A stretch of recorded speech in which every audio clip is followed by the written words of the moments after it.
With that being said, we will start it off with Frank Tucker from Keynes County. Frank, go ahead for Coach Cristobal. Morning, Coach. This is going to be a big-time matchup between some South Florida kids and the University of Miami.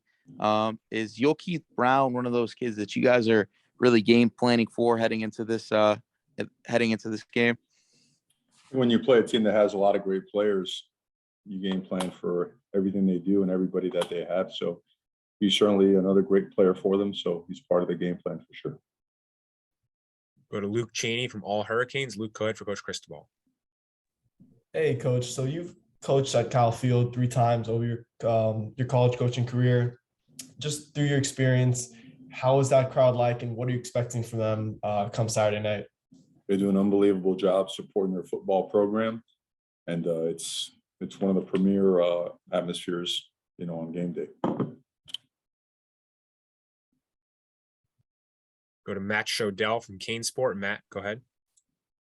Hey, Mario. I just want to get your sense. We haven't really asked you how practice has gone this week. I know you sort of gave your synopsis last week. Are you happy with what you're seeing on the practice field? The guys have their heads on right with all the hype around this game. How do they sort of look to you? If you can weigh in on that a little bit, that'd be great. Yeah, that's a strange question. I don't know. Happy. I don't know if that's a term used much when we assess the program and what we're doing. Are we encouraged by the consistent progress? I would say yes. The physicality that we displayed in practice this week, I think we're improving technique and fundamentals. I thought the competitive nature of 2-minute drill today was really good, and we played a lot of guys, and we see that we have our developmental scrimmages on Fridays before we do our regular practice, and there's a couple of guys that have started gaining some traction towards earning more playing time. So that being said, I hope that kind of answers the question, without, the happy part. Yeah, you answered it. Sorry about the strange part. Can you also talk about, you just mentioned a lot of guys that started to earn traction. Is there anyone you can mention without giving anything away, or is that sort of staying within the program right now? Well, I think, you've seen some young linemen play already, and guys like Jabari Ishmael, really improving. Guys like Ahmad Moten have improved. Kamari Rogers, a guy that really stands out this past week, as is Markeith Williams. So you start plugging those guys in on special teams, but they also start getting some of the reps with the reserves, and they're showing that they are picking up the systems rather well. And at some point in time, you may be able to count on them sooner than later. So proud of those guys. Go to David Lake from Inside the U. David.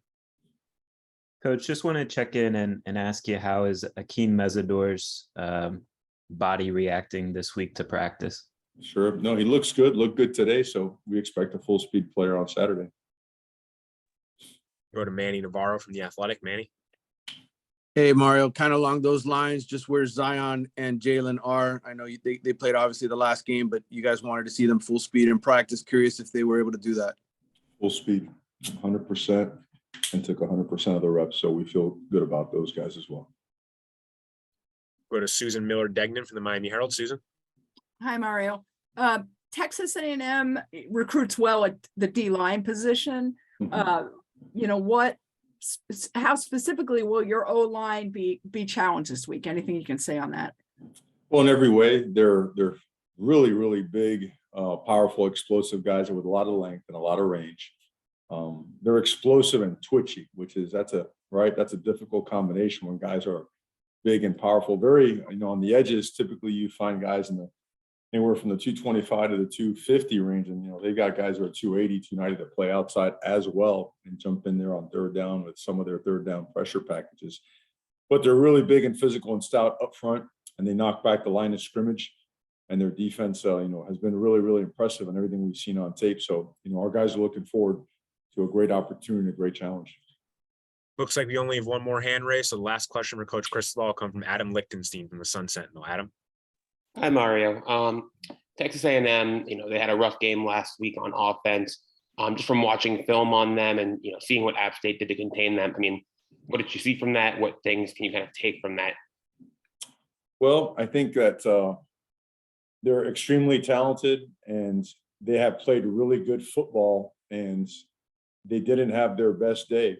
sometimes in offensive football when you're off, and also credit the other side, Appalachian State played a great game. Those two things collided. And so they didn't have their typical day, but I think that truly masks the reality that they are a really explosive and talented offense with, I mean, you have world-class speed all over the place. Imagine that preparing for a team that averages, I don't know what it is up front, but I know it's in the 6'5", 315, 320 range. These are the best of the best that have been recruited and developed there. And they're complemented by, 10-1, 10-5, 10-6, 100-meter guys at the different skill positions. And it didn't click, but we've seen them click. We've seen them, both last year and the first game this year play their game. So we're expecting their very best, and we're excited about the opportunity. All right, Coach. Thank you very much for your time today. Okay. Thanks, guys. Have a good one. Go Kings. We'll have players in here shortly, folks.